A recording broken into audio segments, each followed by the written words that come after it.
Sud Radio 10h midi, Valérie Expert. Débat. Les débats avec vous, avec aujourd'hui Florence Berthoud, maire du 5e arrondissement de Paris, Alexis Poulain, journaliste, directeur de la publication du Monde Moderne, éditorialiste sur RT France, Éric Tegner, journaliste, directeur de la rédaction du nouveau média en ligne Livre Noir, et Nicolas Corato, président fondateur du think tank Place de la République. Alexis, on vous a pas entendu sur peut-être sur la police avant de parler de continuer sur l'actualité et nos sujets. Oui, sur la police, j'étais assez d'accord avec tout le monde, ce qui a été dit auparavant, c'est-à-dire que ça suffit de faire des effets d'annonce, de parler Karcher, de parler armée dans les quartiers, de parler moyens. Même les 15 milliards d'Emmanuel Macron, c'est bien joli, c'est des chiffres en l'air. Il y a encore 2 policiers qui se sont suicidés cette semaine dans le nord de la France. C'est un métier qui est en grave tension, qui est difficile, qui est mal aimé, sous-estimé et utilisé par les politiques sans en donner les moyens. Donc, je comprends le ras-le-bol de tout le monde. Cette campagne, elle m'énerve parce qu'elle est inutile, lamentable. Enfin, on voit qu'il n'y a personne qui a vraiment d'idée en réalité sur cette question-là. Alors, Éric Zemmour met un peu les pieds dans le plat. Il va être à Calais aujourd'hui pour parler immigration, pendant qu'Emmanuel Macron sera à Strasbourg pour parler Europe. Mais la question des moyens policiers, c'est une question qui est fondamentale parce que c'est une question de pacte républicain, c'est une question de moyens, c'est une question de sécurité de tous les Français. Et aujourd'hui, on voit bien que le compte n'y est pas. Et dire qu'on va ouvrir plus de places de prison et qu'on va faire appel à l'armée, c'est de la pensée magique. Voilà, c'est de la pensée magique. Alors, on va continuer notre tour de table. Donc les sujets, on va évoquer hier Valérie Pécresse face à Jean-Jacques Bourdin. On va parler du prix du carburant. Appelez-nous 0826 300 300 pour nous dire comment vous pensez vous débrouiller. Et 8 Français sur 10 favorables à une baisse d'impôts sur les successions. On continue notre tour de table. Florence Berthoud, on va commencer. D'ailleurs, on ne l'a pas fait. On commence avec vous. Coup de cœur. Alors, coup de cœur, j'étais hier au Panthéon, aux côtés d'un des fils de Simone Veil. Et nous commémorions le 15e anniversaire de l'entrée des Justes. Et moi, je trouve que c'est bien dans ces périodes qui sont des périodes de grave tension, de rappeler que des Français courageux sont capables de sauver des êtres humains et de rester sur les fondamentaux. J'entendais ce qu'ils disaient sur les policiers, oui, les moyens, etc. Mais il y a aussi il y a aussi un langage à tenir et à partager. Bon, et ce que nous renvoie l'entrée des Justes qui a été décidée il y a 15 ans par Jacques Chirac, le 18 janvier 2007, sur proposition de Simone Veil, c'est pas un discours de contrition, c'est un discours de courage et de vérité. Et je trouve que c'est beau, ces exemples. Alors, de Françaises, de Français qui, au péril de leur vie, ont décidé, qui en général d'ailleurs sont d'extraction extrêmement modeste, et qui ont décidé, contre vents et marées, de protéger les plus fragiles.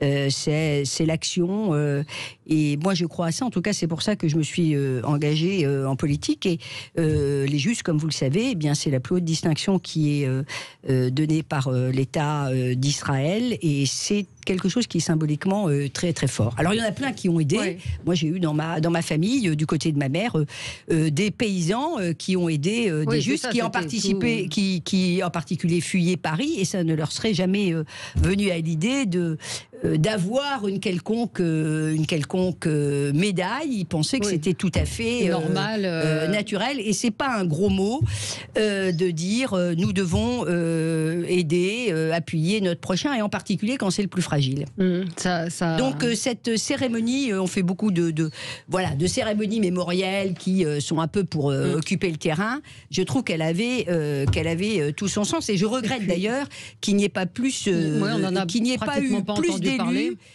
qui ait participé à cette cérémonie, où il y a eu des témoignages d'ailleurs bouleversants, des lectures de Claire Chazal, de personnes très très âgées qui parlaient de la manière dont leurs parents ou eux-mêmes avaient fait, en considérant que c'était tout à fait normal.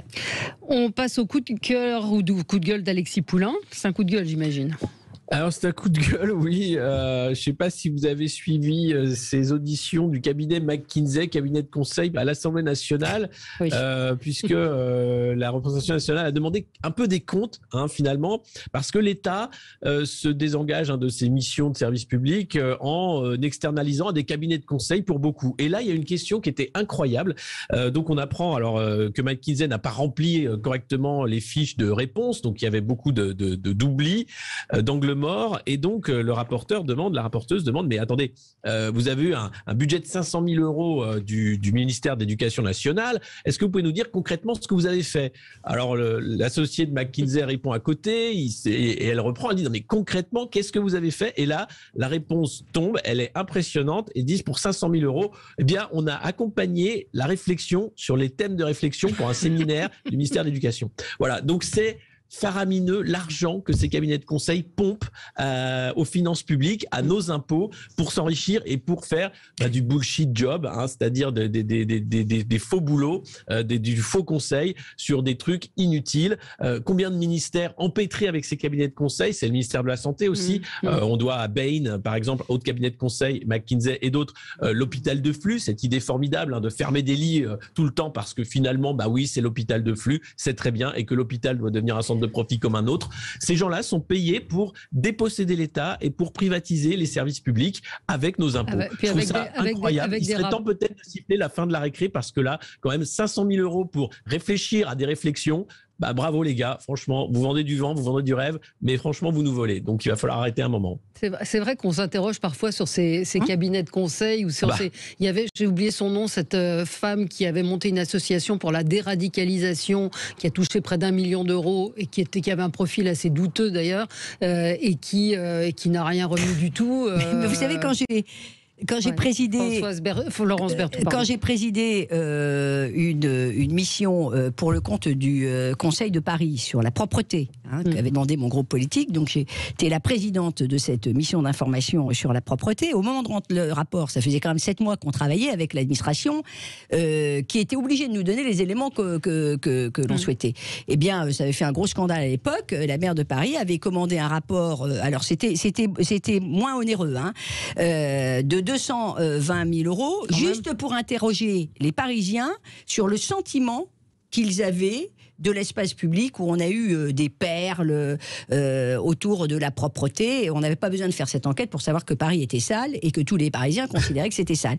Et le rapport faisait 12 pages. Cher monsieur, à l'arrivée, 12 pages. La toile s'était enflammée.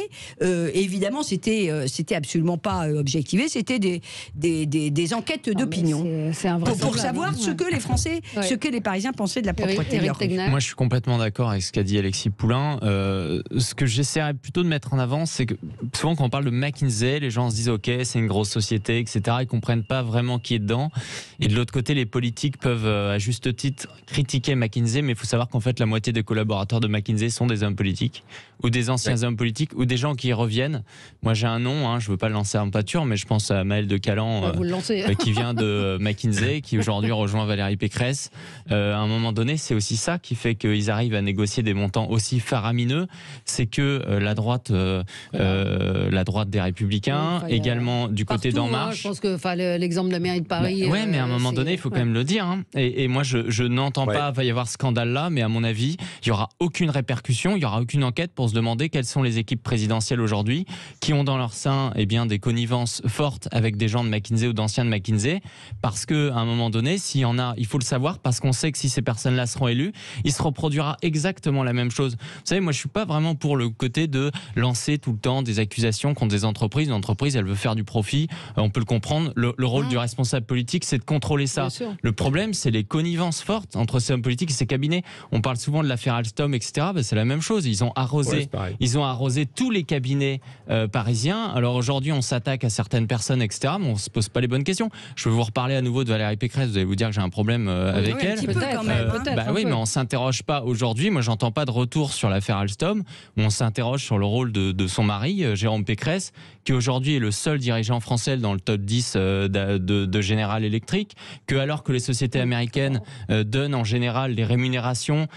Jérôme Pécresse est un des seuls dont la rémunération n'est pas connue, alors qu'on sait que dans le top 10, c'est entre 5 millions et 25 millions par an. Moi, je pense que c'est important. Le rapport, il est qu'en fait, je trouve ça complètement, pour le coup, démago de se contenter de critiquer des entreprises quand on est responsable politique, sans se dire, en fait, est-ce que j'ai mon bras droit ou mon bras gauche qui est dans cette entreprise ou qui a des liens avec cette entreprise. C'est complètement lié parce que le sujet, c'est des hommes politiques, justement, qui choisissent de faire des commandes à des entreprises. L'entreprise, elle a pas mis un pistolet sur la tempe de l'homme politique. C'est l'homme politique qui le décide. Nicolas, Coraton, un mot peut-être là-dessus. Peut-être deux choses rapidement. D'abord, moi j'ai toujours été très choqué que ces cabinets, dont quand même l'objet est d'expliquer comment on peut réduire la jauge dans les services publics, soient payés par les services publics. C'est-à-dire que finalement, ils sont en conflit d'intérêts permanent, puisque je le rappelle quand même, leur ligne économique, sociale, c'est bien la disparition programmée d'un certain nombre de services publics. Donc, on paye finalement pour désosser les services publics, et ce sont les services publics qui, sur leur budget, prennent les choses. La deuxième chose, c'est que je pense qu'il faut qu'on soit attentif au discours des candidats à la présidentielle sur la réduction du nombre de fonctionnaires. Parce que c'est facile, là aussi, d'avoir une pensée magique et de dire, vous verrez, moi, ce sera 150 000 fonctionnaires en moins. Très bien, mais le jour où, justement, vous avez besoin d'une expertise, d'une ingénierie pour dépolluer une ville, pour mieux la nettoyer, pour construire des logements sociaux, et que vous n'avez plus de fonctionnaires à disposition pour faire cette ingénierie, vers qui vous vous tournez ? Vous vous tournez par des boîtes vers des agences de conseil privées, et vous privatisez non plus simplement le service public, vous privatisez la réflexion politique au sein des ministères, et vous déléguez à des sociétés privées des politiques publiques, la stratégie des politiques publiques. C'est une démission programmée du politique dont les politiques sont complices. Là, on est sur fromage et dessert, c'est-à-dire qu'il y a les deux, il y a les fonctionnaires et les cabinets de conseil. Florence Berthoud qui connaît bien. Moi, je trouve que c'est une analyse un peu, pardonnez-moi, mais un petit peu simpliste. Le sujet n'est pas de faire appel à des boîtes de consulting. J'ai dirigé un établissement public culturel, j'ai fait appel à des boîtes de consulting, et encore heureux.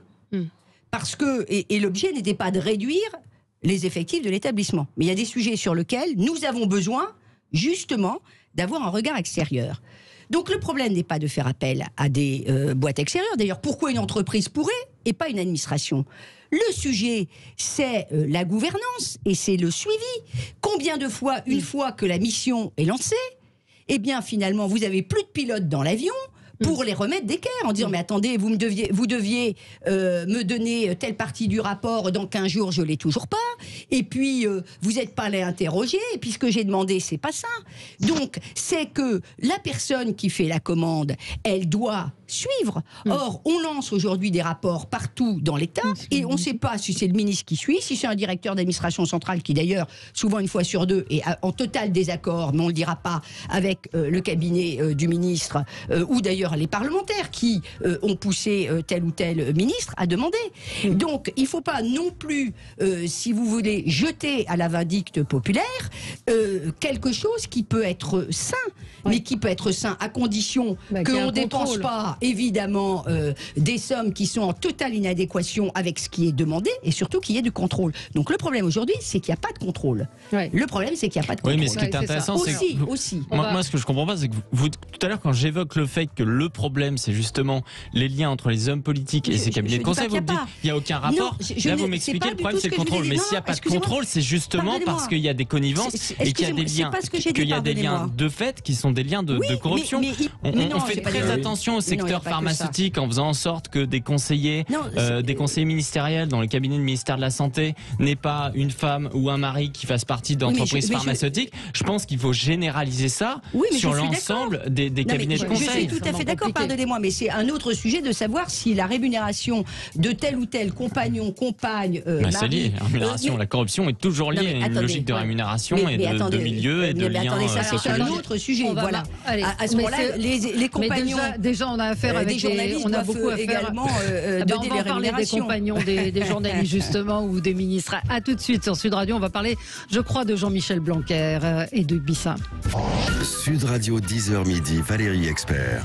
Débat. Avec vous sur Sud Radio, avec Florence Berthoud, Alexis Poulain, Éric Tegner et Nicolas Corato. On va revenir sur l'intervention de Valérie Pécresse hier face à Jean-Jacques Bourdin. On a parlé d'une de ses propositions à propos de la police, mais c'est vrai que c'était quand même un moment assez incroyable hier, assez fort. On va en reparler. On va parler également du prix de l'essence qui augmente, 0826 300 300 si vous voulez réagir. On est avec vous jusqu'à midi. Alors on continue notre tour de table et ça fait partie des sujets qui ont occupé l'actualité et qui continuent de l'occuper. Éric Tegner, c'est un coup de gueule?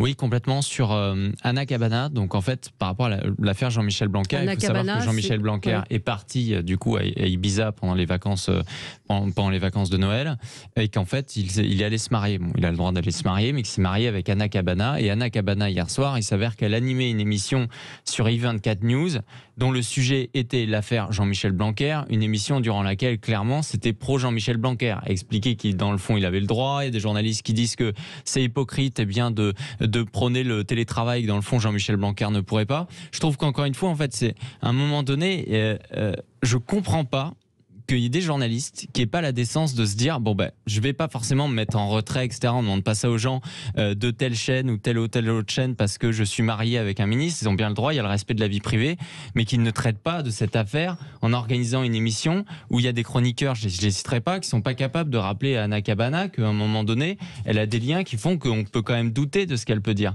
Et c'est exactement ce dont je parlais tout à l'heure. Vous avez écouté l'émission? Oui, complètement. Et elle dit quoi? En fait, elle a déjà de base des invités qui défendent tous Jean-Michel Blanquer, et elle a plutôt une attitude de défense, sans être non plus dans la propagande, etc. Moi, je trouve que c'était lié à ce que je disais tout à l'heure, c'est qu'à un moment donné, en fait, on se retrouve avec parfois des journalistes, des hommes politiques ou des hommes d'affaires ou autres. En fait, il y a une hypocrisie, c'est-à-dire qu'ils ont tous des liens forts.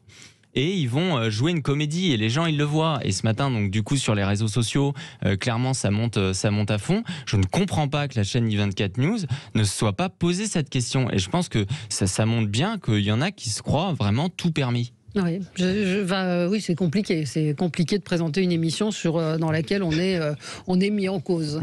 Oui, et sans le dire d'ailleurs. Ouais. Nicolas Corato. Oui, moi j'avais un coup de gueule, mais qui était un peu à l'inverse, donc je peux peut-être enchaîner. Mais moi, pardonnez-moi, mais je pense qu'il faut qu'on arrête. Moi, ça m'intéresse pas de savoir qui est marié avec qui part en vacances avec qui couche avec qui pense avec qui ou contre qui, et si un ministre doit partir en vacances ou pas, et où il part. Moi, je suis quand même un peu choqué du niveau du débat sur lequel on est en train de tous s'enfermer, ce niveau de l'anecdote. Moi, Jean-Michel Blanquer, j'ai un problème politique avec Jean-Michel Blanquer. Moi, j'aimerais qu'on parle du scandale de Parcoursup, qui est un scandale national et qui est quasiment une affaire d'État, puisque nous confions l'entrée dans la vie sociale et professionnelle et étudiantine de nos enfants à un algorithme, et qu'il y a une majorité et un ministre qui a accepté de le faire et de le maintenir coûte que coûte. J'aimerais qu'on parle de Jean-Michel Blanquer et de sa réforme inique du baccalauréat, qui a définitivement tué le baccalauréat et quasiment l'organisation des lycées. J'aimerais qu'on parle de la manière dont Jean-Michel Blanquer a laissé des étudiants à la dérive, tous les étudiants à la dérive, avec sa ministre inefficace et absente, pendant 2 ans, pendant la crise sanitaire.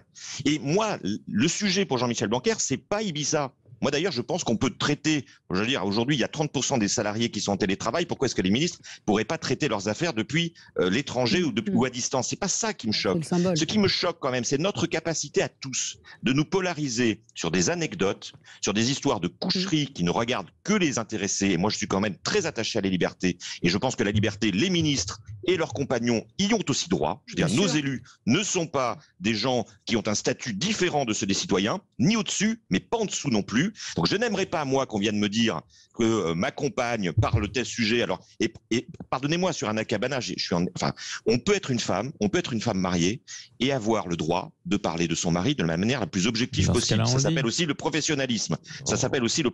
Donc, moi, j'aimerais qu'on traite, vous voyez, des vrais sujets, des sujets politiques qui concernent les Français. Moi, j'aimerais qu'on interroge Jean-Michel Blanquer sur Parcoursup. Pourquoi est-ce qu'il s'entête à laisser ce système qui crée de la frustration et de la violence sociale à tous les échelons de la société?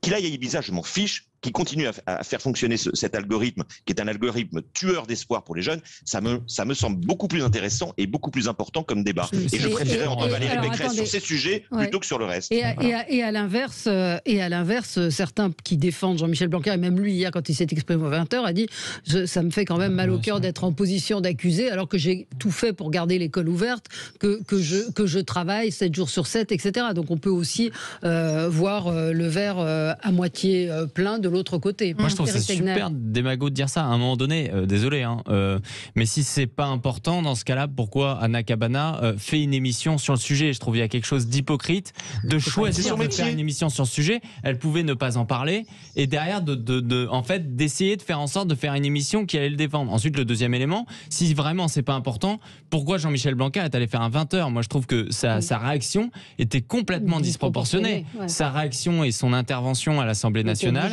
était largement suffisante. Je pense qu'en fait, non, s'il a répondu, c'est qu'il ne voulait pas répondre en soi aux Français, c'est qu'en fait, c'est effectivement une affaire qui est sortie du clan Macronie, je pense du côté du ministère de la Santé. Il se renvoie la balle. Et ça, c'est intéressant parce qu'il faut comprendre aujourd'hui que la politique sanitaire, elle est aussi menée pour des raisons politiques, notamment sur le pass vaccinal. Et donc, de comprendre la sincérité des gens ou pas, eh bien, c'est important de comprendre pourquoi ils mènent tel ou tel acte. C'est important. À un moment donné, vous savez, les Français, s'ils sont aussi désabusés de la politique, c'est justement qu'ils n'ont plus confiance dans les responsables politiques et donc ils se doivent d'être exigeants. Il y avait plus que 3 mois avant la fin de la campagne présidentielle. Il pouvait repousser de 3 mois son voyage à Ibiza. Oui, Alexis. Oui, alors après, il y a deux choses. Il y a la vie privée des hommes politiques. Il faut la respecter comme de n'importe quel citoyen. D'ailleurs, ce serait bien à ce sujet de mettre à la poubelle le pass sanitaire. Ça permettrait de respecter la vie privée de tous et également le secret médical. Et l'autre chose, après, c'est le problème de la sphère politico-médiatique. En réalité, moi, ça me gêne qu'une journaliste soit mariée avec un ministre. Ça me gêne. Et qu'elle soit en exercice. Certains journalistes... Elle s'est retirée de BFM TV. Elle est journaliste aujourd'hui littéraire au Journal du Dimanche. Et elle a effectivement cette émission d'actualité sur I24. Mais elle a quitté j'ai envie de dire, la grande antenne de BFM. Ouais. Mais enfin, ça va. Oui. C'est un lot de consolation en attendant que Jean-Michel soit plus ministre. Mais globalement, cette endogamie qu'on a en France entre politique et journaliste, il n'y a que dans notre pays où ça atteint ces sommets-là. C'est pas acceptable. Comment voulez-vous ensuite... Alexis, après, on peut pas se plaindre. Attendez, laissez-moi finir. On ne peut pas se plaindre après d'avoir... Non, mais on peut pas se plaindre d'avoir après un pays où la confiance dans les médias est la plus basse dans tous les pays de l'OCDE et d'avoir des médias qui ont ces pratiques-là.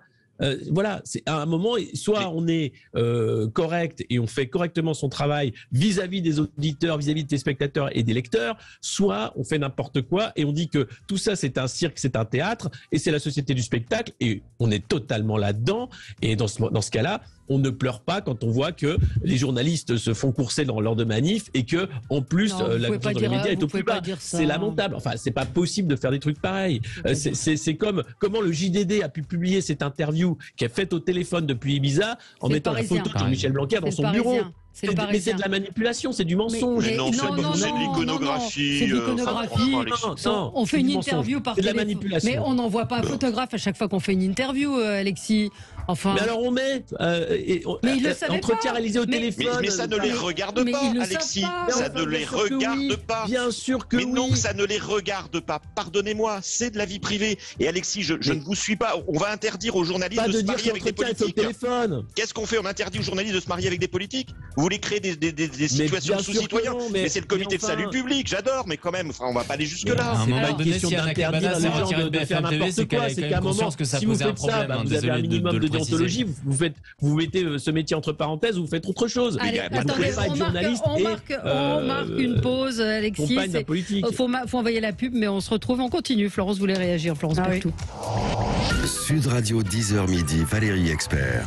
Débat. Bon, je vais donner la parole à Florence Berthoud sur ce qui vient d'être dit. Pardonnez-moi, mais je suis extrêmement choquée parce que je fais partie de ces personnes qui, par éducation, par parcours personnel, etc., considèrent qu'il y a si vous voulez, il doit y avoir une ligne entre la vie publique et la vie privée. Voilà. Et pardonnez-moi, mais moi je ne vois pas en quoi, au risque de vous choquer, mais en quoi le fait que tel ou tel vivent, d'ailleurs, soit mariés ou pas, il n'y a pas besoin d'être marié, d'être pacsé pour avoir des relations intimes qui peuvent déborder sur le travail.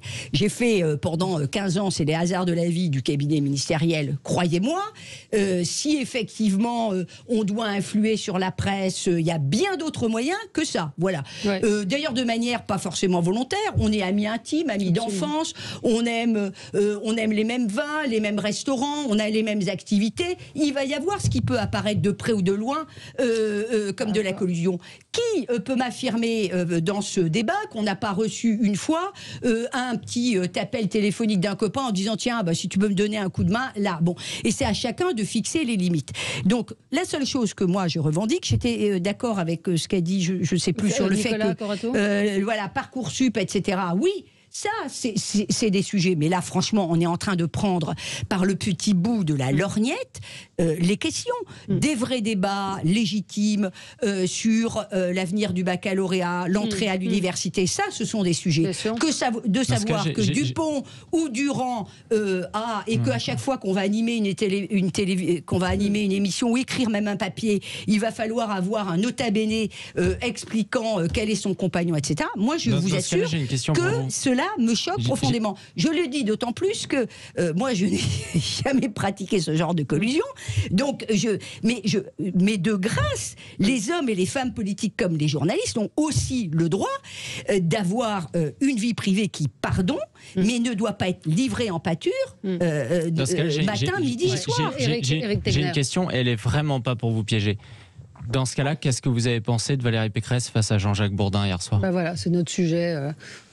Pourquoi le rapport avec le précédent ? Le rapport, c'est qu'elle a commencé son émission en parlant d'une affaire, désolé, qui est une affaire privée, où il y a de la présomption d'innocence.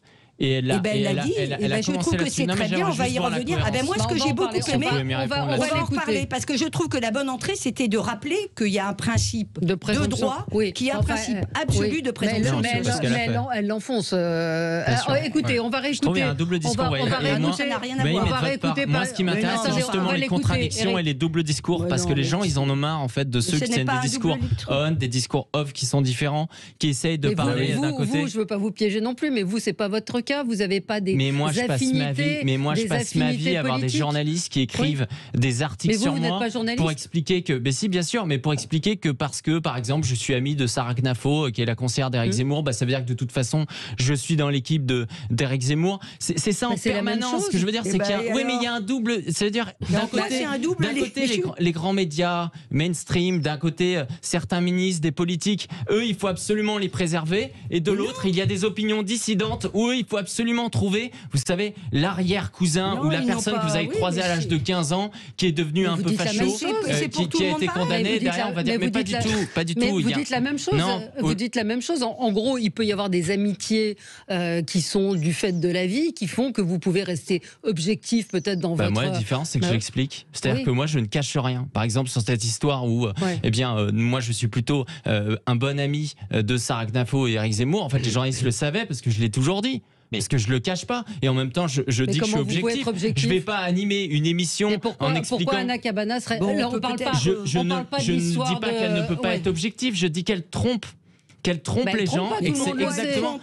Non, pas du tout. Les gens ne savaient pas qu'elle s'était mariée il y a 10 jours. Il y a plein d'articles depuis ce matin. Qu'est-ce que vous en savez qu'elle s'est mariée il y a 10 jours? Mais qu'est-ce que vous en savez? Justement, donc d'un côté on peut pas dire tout le monde le sait. D'un côté on peut pas dire tout le monde le sait. Mais qu'est-ce que vous avez qu'elle s'est mariée il y a 10 jours? D'un côté vous me dites tout le monde le sait et de l'autre vous me dites comment ça montre bien qu'on sait pas vraiment. Mais on s'en fiche. Et donc à un moment dans ce cas-là qu'elle anime pas cette émission. Je suis pas en train de dire qu'elle doit quitter Yvan Calvi. Mais l'élection pour quelqu'un d'autre. C'est compliqué. Parce que ce débat peut durer très longtemps. En fait, un des gros problèmes, c'est l'entre-soi, c'est l'endogamie, c'est la reproduction des élites. C'est ce qui fait qu'on a le populisme. C'est ce qui fait qu'il n'y a plus de confiance dans la parole des scientifiques, des médecins, des politiques, de ce que vous voulez, des journalistes, etc. Parce que on sent bien qu'il y a une lutte des classes qui s'est fait jour là, et que évidemment, vous avez d'un côté ceux qui n'en sont pas et ceux qui en sont. Et c'est ça le problème. Et évidemment, on va pas refaire le monde. Le monde, il est comme ça. Vous avez des riches, vous avez des pauvres, et puis vous avez vous avez Saint-Germain à Paris, voilà, et tout se passe à Saint-Germain. Saint-Germain. C'est comme ça. Mais c'est terrible parce que derrière, quand vous dites finalement, c'est comme ça, ça va faire renforcer encore davantage la défiance. Vous allez avoir deux France, vous allez avoir une rupture qui va être encore plus catastrophique. Il faut à un moment aussi arriver à recoller les morceaux. Et dire, oui, il faut peut-être un peu plus de déontologie. Oui, il faut peut-être aussi un peu plus de diversité dans ce recrutement des élites, entre guillemets. Parce que sinon, qu'est-ce que vous avez? Une pensée unique. Une pensée unique qui fait que ce que vient de dire Eric, d'un côté, vous avez ceux qui ont le droit d'avoir des amis célèbres et d'autres, ceux qui vont être montrés du doigt parce que c'est honteux ce que vous faites, monsieur. Mais je trouve qu'on mélange tout. Je veux dire, le sujet de l'endogamie et de la reproduction des élites, et c'est un vrai sujet. Moi, j'ai été boursière de l'éducation nationale pendant toute ma scolarité, donc je peux vous en parler, de reproduction des élites, qui est un vrai drame, parce que oui, il y a deux France, vous avez 1000 fois raison. Mais je ne crois pas que ce soit, si vous voulez, en instrumentalisant comme on le fait la vie politique des uns, la vie, pardonnez-moi, personnelle des uns et des autres. Je dis juste ça. Voilà. Et il y a des vrais sujets, et le sujet de la reproduction des élites, ça en est un. Mais il n'est pas lié à qui couche avec qui. C'est pas la vie privée de Jean-Michel Blanquer. Il n'est pas lié à coucher. Si vraiment c'était pas un sujet, pourquoi Anna Cabana décide de faire une émission sur ce sujet? Mais on dit pas que c'est pas un sujet. Je trouve ça quand même délirant, quoi. Mais c'est la presse, elle n'est pas pareille. Anna Cabana et Blanquer en disant que c'est pas une affaire. Vous vous rendez compte que Anna Cabana en fait une affaire. C'est intéressant parce que si on va au bout de ce raisonnement, et moi je pense qu'effectivement le vrai problème aujourd'hui, c'est le prédéterminisme social, la reproduction des élites, le fait qu'on n'arrive pas à associer un certain nombre de Français à la vie publique et à la direction de ce pays. Ça, c'est un sujet majeur. C'est un sujet sur lequel il faut qu'on réfléchisse. Mais vous voyez, si on va au bout de cette discussion, j'étais en train de me dire, il va peut-être falloir maintenant qu'on explique à Juliette Rouffol, qui fait la programmation de cette émission, qui on a vu hier soir, avec qui éventuellement on a couché, pour effectivement être dans cet exercice de transparence et de déontologie. Elle le sait déjà, Juliette. Mais bien sûr. Elle a des fiches. Juliette, elle a des vous étiez hier soir. Attention. Mais bien sûr. Donc moi j'aimerais qu'on s'applique 2 secondes par esprit nos idéologies et nos raisonnements à nous-mêmes, et qu'on se dise quand même il y a une limite, et la limite c'est quand même le respect de cette vie privée et le respect de nos libertés. Je suis tout à fait d'accord. Ça ne me choque absolument pas, moi, que les uns se marient avec les autres. Ce qui m'intéresse, moi, c'est le débat public. Quand les gens faisaient que d'expliquer le débat sur le fond. Le Parisien, que Sarah Knafo était la compagne d'Éric Zemmour. Encore une fois, en fait, la vérité, c'est que les gens, ils sont d'accord avec vous. Sauf que dans les faits, il y a ceux qui, de par leur position, peuvent se protéger en utilisant cet argument et qui sont bien contents de le mettre à la poubelle quand il faut s'attaquer aux autres. Parce que dans les faits, il y a des gagnants, il y a des perdants. Dans les faits, il y a des grands médias et il y a des journalistes qui sont protégés quoi qu'il se passe, qui sont recasés, etc. Et il y a découvrez le rapport de force en politique, c'est formidable. Vous êtes quasiment marxiste. Ces discours populistes font un mal, mais fou. Mais fou à la démocratie. Mais non, voilà. Il y a les méchants, mais vous faites un mal fou par des discours populistes. Non, je ne suis pas maire de Paris. Mais non, mais vous êtes maire à Paris, vous savez, oui, dans le 5e arrondissement. Ne me dites pas que vous n'êtes pas au courant qu'aujourd'hui, il y a énormément de connivence. Je pense que ce qui pose un problème, justement, dans le pays, c'est que les gens ne cessent de ne pas le dire. Si, ils font des généralités, mais quand on commence à se concentrer sur des personnes, etc., mais le sujet, c'est pas celui-là. Le sujet, c'est la reproduction des erreurs. On refuse de le faire. Et c'est pour ça que les gens n'y croient pas, parce qu'ils entendent le beau discours. D'attaque ad nominem. Je pense qu'effectivement, le sujet de la reproduction des élites, donc la manière dont on recrute à l'ENA, dont il y a une collusion entre Polytechnique, Normal Sup, etc., ça, c'est des sujets. Non, je pense que le recrutement à l'ENA, il est méritocratique. Savoir qui, je suis pas d'accord. C'est un mensonge total. Il suffit de regarder le nombre d'enfants issus du monde ouvrier et du paysan.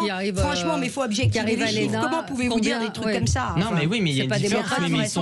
Ils sont quand même sélectionnés par rapport à leurs résultats. Oui, mais c'est pas ça, selon que vous êtes dans une famille, selon que vous êtes... Vous savez, j'étais boursier, il n'y a pas de problème. Mais il y a une majorité quand même de gens d'origine socio-culturelle quand même influent énormément dans la reproduction des élites. Moi, je veux dire, on a énormément de gens à la tête de l'État aujourd'hui qui sont effectivement des anciens boursiers. Moi, je considère, et je ne suis pas du tout un socialiste, etc., je considère que ces gens-là, en fait, on se croirait dans un Balzac, c'est-à-dire que ce sont des traites par rapport à leurs origines. Ça veut dire qu'en fait, ils ont une frustration sociale, ils arrivent enfin à accéder à l'ENA, à des grands postes, et au lieu de rendre ça au peuple, en fait, eh bien, ils se baignent complètement dans un milieu et ils en oublient de défendre les autres. Donc ça ne veut rien dire. Moi, un homme politique vient me voir qui me dit, je pense à Darmanin qui explique tous les soirs que sa mère est femme de ménage, etc.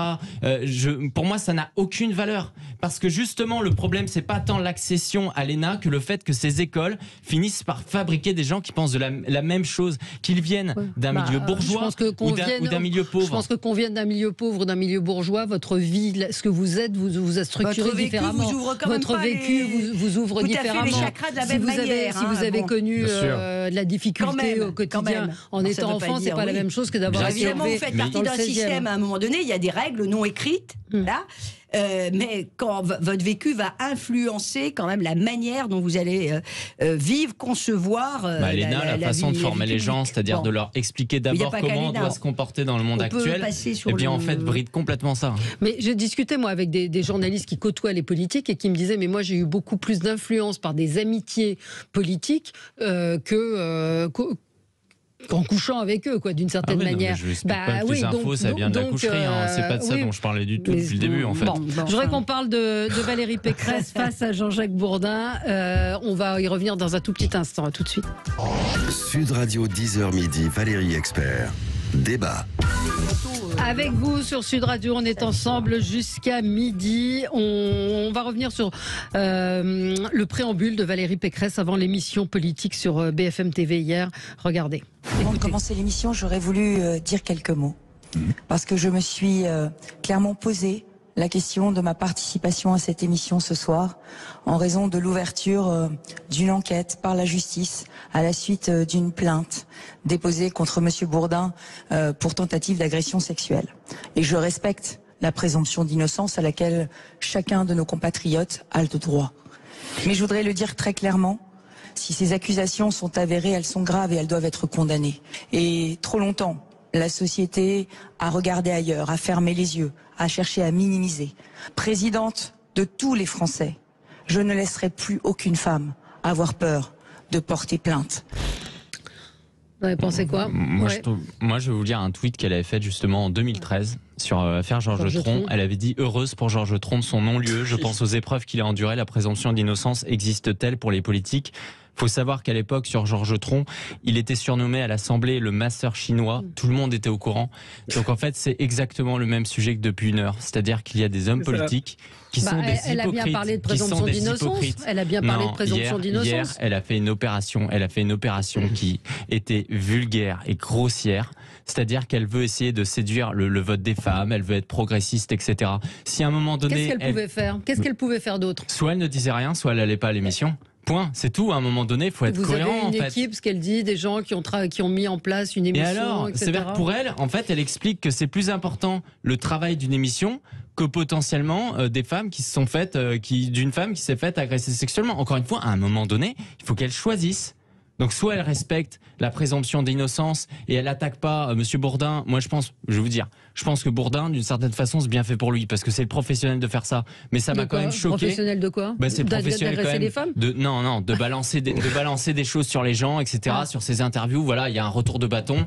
Voilà, c'est comme ça. Mais dans le fond, Valérie Pécresse, c'était indigne d'utiliser Jean-Jacques Bourdin pour des fins politiques et de pas être capable juste d'assumer, de dire je vais pas à l'émission, voilà, à un moment donné. Et c'est pas parce qu'elle répète il y a la présomption d'innocence. Franchement, Bourdin, il m'a fait de la peine en face. J'avais vraiment pitié. Et je me suis dit à un moment donné, non mais j'en sais rien. Vous veniez dire l'inverse il y a 3 minutes en disant c'est bien fait pour lui. Non, parce que ce dont je parle à chaque fois, c'est le fait qu'il y a un moment donné une cohérence. Oui, non, mais moi je suis cohérent. Alors, dans le fond, j'ai ressenti le fait d'être choqué et dans le même temps, je me suis dit à un moment donné, c'est un juste retour de bâton et je pense que les gens ils pensent la même chose. Florence Berthoud.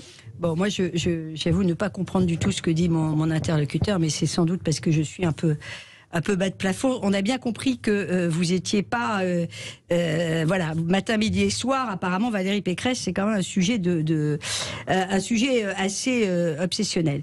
Elle rappelle la présomption d'innocence, c'est quand même la moindre des choses. Et après, elle dit, et c'est son droit le plus absolu comme d'autres, ce qu'elle a à dire et pense sur les violences dont sont victimes les femmes, et d'ailleurs pas que les hommes. Mais si vous regardez une étude extrêmement intéressante qui est sortie de l'université de Lille, on en avait parlé d'ailleurs, je crois, sur vos antennes.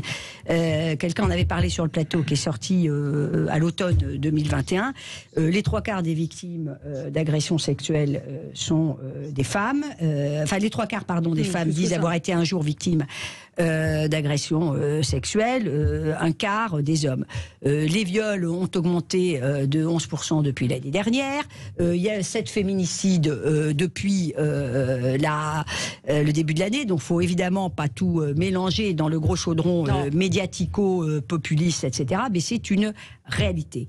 Et donc, on ne peut plus fermer les yeux. Donc, grand 1, présomption d'innocence. Grand 2, pas de déni. Mais pas de déni, ça suppose d'en parler un tout petit peu quand même. Ouais. Non, voilà. Alors, Alexis Poulain. C'est-à-dire qu'il y a à la fois le fait qu'elle dit, en fait, elle aurait été critiquée de ne pas y aller, elle aurait été critiquée de ne rien dire. Donc, c'est compliqué. Donc, elle essaye de ménager la chèvre et le chou, de dire, je suis là, je sais que j'aurais pu pas venir, je dois dire en introduction, avant qu'on commence, que voilà ce que j'en pense, avec la justice qui fait son travail, etc. Bourdin est choqué derrière son micro. Je sais pas si c'était mis d'accord avant, enfin, ça paraît quand même une surprise. Ça avait été prévu. Elle avait dit qu'elle aurait un préambule, mais il ne savait pas ce qu'elle allait dire.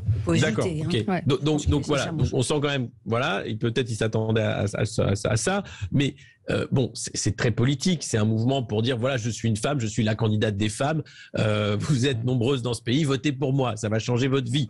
Il y a un peu de ça derrière. Or, c'est pas vraiment derrière. C'est ce qu'on disait tout à l'heure dans le débat agité qu'on a pu avoir, animé, pardon. C'est la présomption d'innocence et c'est une affaire qui relève de la vie privée, évidemment. Donc, oui, mais vous êtes concerné. Enfin, vous êtes face à quelqu'un dont vous dites, j'ai pas forcément envie d'être face à quelqu'un sur qui pèse cette présomption de culpabilité. Donc, effectivement, ce qu'elle aurait peut-être pu faire, c'est exiger un autre animateur. Ça aurait pu un autre journaliste, mais c'est pas possible non plus. Oui, ça revient à l'accuser aussi. Nicolas Coraton. Oui, peut-être sur ce point, d'abord, il n'y a pas de présomption de culpabilité, il n'y a qu'une présomption d'innocence en France. Donc voilà, on est tous présumés innocents lorsqu'on est mis en cause jusqu'à un jugement définitif. Moi, je trouve qu'elle s'en sort pas mal. Mais effectivement, moi, je me suis plutôt posé la question du format de cette émission et notamment du choix de ce journaliste. Parce que c'est pas une émission récurrente, c'est une nouvelle émission que la chaîne met à l'écran dans le cadre de la présidentielle et c'était le premier numéro de cette émission. Et on peut se poser la question, d'ailleurs, Marc-Olivier Fogiel s'est exprimé sur le sujet, il y a plein de journalistes à BFM TV qui auraient pu faire l'exercice, qui l'auraient fait très bien, des femmes comme des hommes d'ailleurs. Donc il y a un choix délibéré qui n'appartient pas à Valérie Pécresse, c'est pas elle qui a éditorialisé l'émission, un choix délibéré de la direction de l'antenne, de confier ce programme, qui est quand même un programme très important dans la grille des présidentielles de BFM TV, à Jean-Jacques Bourdin, en connaissance de cause d'une enquête et d'une plainte qui a été déposée contre lui pour agression sexuelle. C'est plutôt ça, moi, qui m'interroge. Je dis pas que Jean-Jacques Bourdin devrait être interdit d'antenne parce qu'il y a cette plainte, mais lui confier une nouvelle émission et une émission aussi phare, aussi emblématique pour la chaîne, dans un moment aussi important, c'est pas une décision neutre. C'est une manière de faire un choix et de faire un arbitrage que la chaîne assume et que Marc-Olivier Fogiel, d'après ce que j'ai compris, assume parfaitement. Mais c'est plutôt ce sens-là. Et je comprends, et d'une certaine manière, face à cette réalité imposée par la chaîne, je trouve que Valérie Pécresse s'en sort plutôt pas mal. Et je pense qu'elle gagne plutôt des points, parce que finalement, on ne parle que de ça et on ne parle que de son introduction. Je trouvais que le reste de l'émission était beaucoup moins à son avantage, notamment sur des questions de fond. Mais c'est vrai que on retiendra cette introduction et on retiendra que ce discours assez emblématique et assez inédit d'ailleurs d'une candidate à la présidence de la République qui met les pieds dans le plat sur le sujet des agressions sexuelles. Moi, je trouve que c'est plutôt bien joué. Mais je suis d'accord avec vous, hein, c'est bien joué et on le retiendra. Et c'est exactement ce dont on parle. Ça veut dire qu'à un moment donné, à l'époque, pour Georges Tron, elle disait rien. Elle acceptait que son parti l'investisse pendant 10 ans, alors que tout le monde savait que c'était un violeur. Et aujourd'hui, il est en prison. Et maintenant qu'elle est candidate à la présidentielle et qu'elle fait campagne, eh bien, elle fait une séquence qui est une séquence politique. Et je pense que c'est une question qui est importante à soulever. Donc oui, elle a fait une bonne opération. Pardon ? Si, viol. Il est en prison pour viol. Voilà, donc à un moment donné, encore une fois, c'est le fait de le vrai sujet, vous savez, et c'est un sujet, moi comme analyse que je vois sur Valérie Pécresse, elle a du mal en fait à imprégner, elle a du mal à monter dans les sondages parce que les gens se disent voilà, elle s'est droitisée pendant la campagne des primaires pour être élue. C'est le sujet qui concerne Valérie Pécresse, c'est le sujet de l'honnêteté et de l'authenticité. Et là, vous la croyez pas sincère quand elle fait ce préambule? Moi, je trouve que vraiment, elle a le syndrome Wauquiez également, qui la touche. Sur vraiment la manière dont elle parler plus près du micro. Pardon, la manière dont elle prend le sujet. Je pense que d'une certaine manière, elle peut pas. Si elle va pas à l'émission, elle s'érige en procureur. Et à l'inverse. La charge de la preuve, comme le disait notre collègue, effectivement, le choix éditorial, il est porté par la chaîne. Donc, elle a été violente, je pense que c'est plutôt, courageux. Alors après, on peut mettre en doute évidemment l'authenticité. Chacun est libre de penser ce qu'il veut, mais je pense que c'était quand même assez équilibré. Me semble-t-il. Je ne sais pas si vous l'avez fait passer à l'antenne ce qu'elle a dit. Moi, vous savez, si elle avait dit, écoutez, il y a cette histoire, je pense que c'est compliqué, etc. Là, vraiment, la façon qu'elle a eu d'attaquer Jean-Jacques Bourdin était une façon de cautionner tous ceux qui disent qu'à partir du moment où il y a une plainte, ça veut dire que parce que, comme vous le disiez tout à l'heure, 75% des agressions sexuelles sont pour les femmes, qu'en fait dans ce milieu, etc., globalement tout est caché, Jean-Jacques Bourdin de base est coupable. C'est la manière avec laquelle elle a intervenu qui pour moi m'a choqué, parce qu'elle a cautionné tout ça. Qu'est-ce qu'il fallait qu'elle fasse? Qu'est-ce que vous auriez conseillé? Elle aurait, c'est pas mon rôle de conseiller. Si elle avait envie de dire les choses, elle aurait pu le faire de façon beaucoup moins violente. Donc, et là, je pense que là, elle s'adresse aussi à des femmes. Elle s'adresse aussi à un électorat de centre-gauche qu'elle vise, parce qu'elle vise un électorat de centre-gauche qui considère justement assez souvent qu'il n'y a pas de fumée sans feu. En gros, c'est ça le sujet. Et donc, à partir du moment où il y a une plainte contre un homme politique ou contre un journaliste pour viol, il y a 90% de chances que ça soit vrai. Voilà le message qu'elle a voulu envoyer. Ah bah ça, c'est vous qui c'est pas du tout ce qu'elle a dit. C'est pas ce qu'elle a dit. Alexis, un mot? Oui, non, parce qu'elle a clairement. Alors après, la charge était violente. Oui, c'était très violent. Elle aurait pu le faire autrement, dans la forme, mais elle a bien souligné qu'il y avait la présomption d'innocence et clairement, elle a utilisé cette affaire pour se positionner sur un électorat, je suis d'accord, de centre-gauche où elle va aller chercher du côté de la Macronie, de l'égalité. Vous croyez que le viol ou l'agression des femmes, c'est un sujet de centre-gauche? C'est un sujet de centre-gauche. Non, c'est un sujet transpartisan, mais là-dessus, le fait qu'elle ait attaqué frontalement comme ça, qu'elle se positionne sur ce thème-là, de manière aussi ostentatoire, c'est un choix politique évident et c'est ce qu'on retient de cette intervention. Donc c'est pas anodin, c'est un moment important de cette campagne finalement. En même temps, elle marque des points, puisque sa grosse différence face à Emmanuel Macron, c'est qu'elle c'est une femme. Voilà. Et qu'elle va peut-être faire des choses pour l'égalité homme-femme qu'Emmanuel Macron n'a pas fait. Voilà. Merci à tous les quatre. Très bonne journée, très bon débat aujourd'hui, passionnant. On est parti sur d'autres chemins. On n'a pas parlé, mais on en reparlera. On vous réinvitera, Florence. Allez, très bonne journée sur Sud Radio. À demain.